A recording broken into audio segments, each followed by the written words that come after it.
Diharap penjawat awam tidak terbabit sebagai toyol cyber. Angkatan Muda Harapan menyifatkan tindakan Perdana Menteri Datuk Seri Ismail Sabri Yaakob yang menyeru penjawat awam untuk mempertahankan kerajaannya boleh membawa kepada penyalahgunaan kuasa.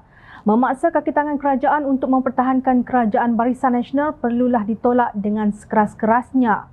Penjawat awam seharusnya berpegang pada prinsip neutral dalam memastikan penyampaian khidmat kerajaan tidak terjejas walaupun berlaku sebarang perubahan pucuk pimpinan. Demikian kata pemimpin Angkatan Muda Harapan yang terdiri daripada Kelvin Yi Lee Wen, Ketua Kebangsaan Pemuda Sosialis DAP Malaysia, Adam Adli Abdul Halim, Ketua Angkatan Muda Keadilan Malaysia, Muhammad Hasbi Muda, Ketua Pemuda Amanah Nasional dan Felix Joseph Sang, Ketua Pergerakan Pemuda APCO. Mereka berpendapat kenyataan Ismail Sabri dalam ucapannya kepada penjawat awam pada Majlis Perjumpaan Perdana Menteri bersama warga Jabatan Perdana Menteri meminta penjawat awam mempertahankan kerajaan keluarga Malaysia daripada pelbagai dakwaan merupakan sikap yang tidak wajar sebagai seorang ketua kerajaan. Menurut mereka, gesaan Ismail Sabri itu dikuatiri hanya akan mengulangi sikap kerajaan Barisan Nasional sejak berdekad-dekad lalu yang akhirnya menggunakan kaki tangan awam yang rapat dengan rakyat seperti Felda, Risda, Kemas dan sebagainya menjadi alat propaganda meningkatkan imej Barisan Nasional di mata umum.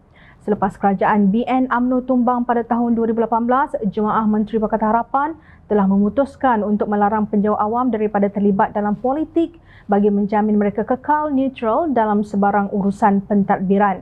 Peraturan 21/1 Peraturan Pegawai Awam 395/1993 menyatakan larangan perlibatan dalam politik ke atas pegawai kumpulan pengurusan tertinggi dan pegawai kumpulan pengurusan dan profesional, jelas mereka. Perdana Menteri menurut mereka seharusnya mengetahui peraturan berkenaan dan menghormatinya di atas amanah yang dipegangnya sebagai ketua kerajaan yang memimpin penjawat awam.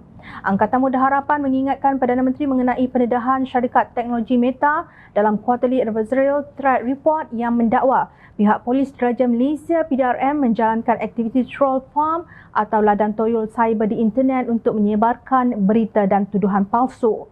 Pemimpin anak muda Pakatan Harapan itu berpandangan apabila Perdana Menteri menyeru kaki tangan awam untuk mempertahankan kerajaan Barisan Nasional, rakyat akan melihat kemungkinan isu yang ditimbulkan oleh Meta sebelum ini adalah benar.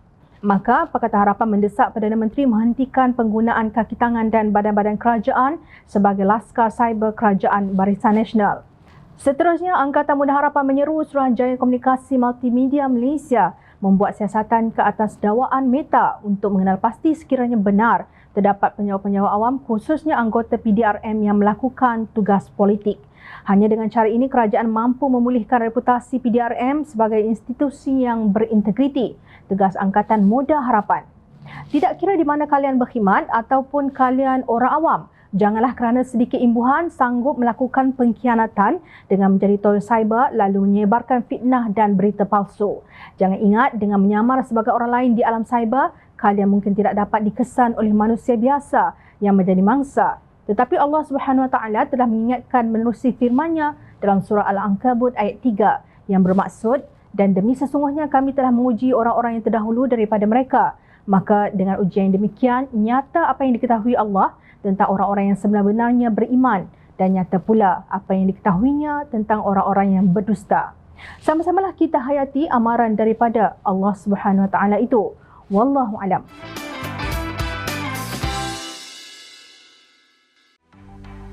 Mencari maklumat dan berita politik yang bebas, kupasan yang tepat, panas.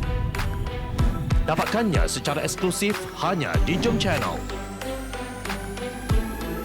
Komitmen kami, rentasan berita Isnin hingga Jumaat. Melalui cara dan isu semasa, kami garapkan secara langsung. Panel-panel berkaliber dan profesional.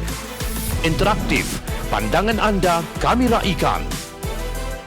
Jangan lupa bersama kami di setiap hujung minggu dalam edisi khas mingguan. Jom Channel, moving forward, sharing a new experience.